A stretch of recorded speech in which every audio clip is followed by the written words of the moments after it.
We live, in fact, in a world starved for solitude and silence, therefore starved for meditation and true friendship. This was a quote that is worth recalling on this topic. Recently, I heard news about selling online personal and confidential data of 66.9 crore individuals, roughly 670 million. This personal data consists of 104 different categories covering 24 states and 8 metro cities. The theft includes data of students, cab users of 8 metro cities, and data of 450,000 salaried officials in Gujarat. Interestingly, the news statement mentions that the theft data consists of consumers/customers from GST, RTO, Netflix, YouTube, Paytm, PhonePe, BigBasket, Instagram, Zomato, Policybazaar, etc. One must acknowledge the great efforts in identifying this theft case. We should all hope that the law will take its own course. But the fundamental question was never answered. How did the leak happen either from government offices or private enterprises? Is this an important problem? But let us understand what data will be collected. Some of the digital wallet applications collect name, age, gender, PAN card, vehicle related information if one plans to buy insurance, etc. A daily grocery service provider can potentially collect name, address, payment instrument information, age, date of birth, gender, etc. If any of the personal attributes were stolen and sold to other organizations, what is the big deal? It is a big deal.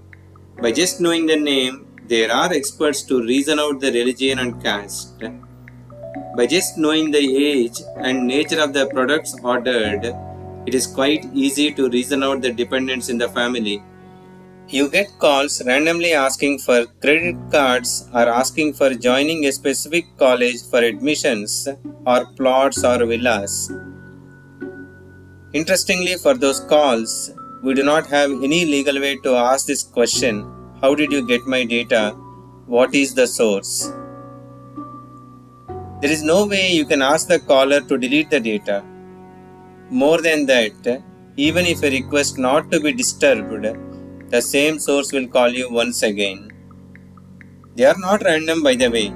The callers did buy the data or got the data from somewhere.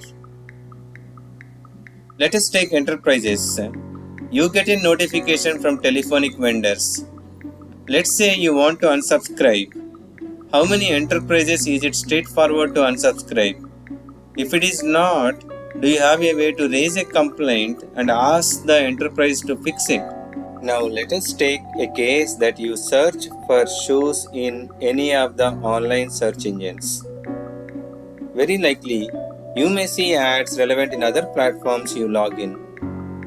How do enterprises come to know about what you are searching for? It is an interesting subject on its own. But do you want every other platform to know about your searches? I think the answer is most probably no, but some may say yes. So how do you guard your private data? Do we really have a solution? I am not so sure about a solution. However, we can try. Let us start backwards from the above examples. You plan to buy shoes. The first thing is to search online. How about searching using an incognito window? Somewhat better in my opinion. But I also want to tell you that incognito mode means that the browsing activity is not stored in the device or the browser. It is possible that all the sites one click via incognito window may lead to execution of analytics built on the site that was clicked. Your interest is still exposed based on the links you click. So you may have to pay attention on the links you are clicking even after having an incognito window. Now, you get a call from a random person about credit card, school, college, loans, etc. When you get such a call, be kind to the caller. They are just doing the job for the money they are supposed to make. but gently ask them to delete your name from the database and do not call again. It may not work, but there is no better option beyond that. But please do ask legislative authorities to provide a mechanism to delete your number from those random callers. Hopefully in future we can raise a complaint against the caller number that the call was unintended and looks like a data privacy violation. Now, if the leak happens from enterprises where we order food, do communication, purchase clothes, groceries, etc., what to do? I have no solution. But is there a way to prioritize the cases around data theft, especially with enterprises, identify the reason for theft and publish? Perhaps voice from individuals helps in prioritizing. But do we know what private data gets stored as part of the daily applications we use? I think one should visit the data privacy policy for each of the applications one uses in their daily life.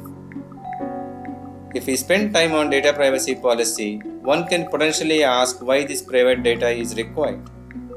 This awareness and questioning helps to bring a change in the way data is organized/used by the enterprises. I'll stop talking about the data privacy, but why this article in joyous nature? Intelligent living is part of one's joyous nature. You can always be joyful in spite of tons of problems in the world. Not just problems in the world, problems inside oneself. But to be joyful, develop the attitude of being alone. Just being alone and watching your mind. Let the mind flow. By understanding the very nature of the mind, the freedom from the mind or freedom from the known is a possibility.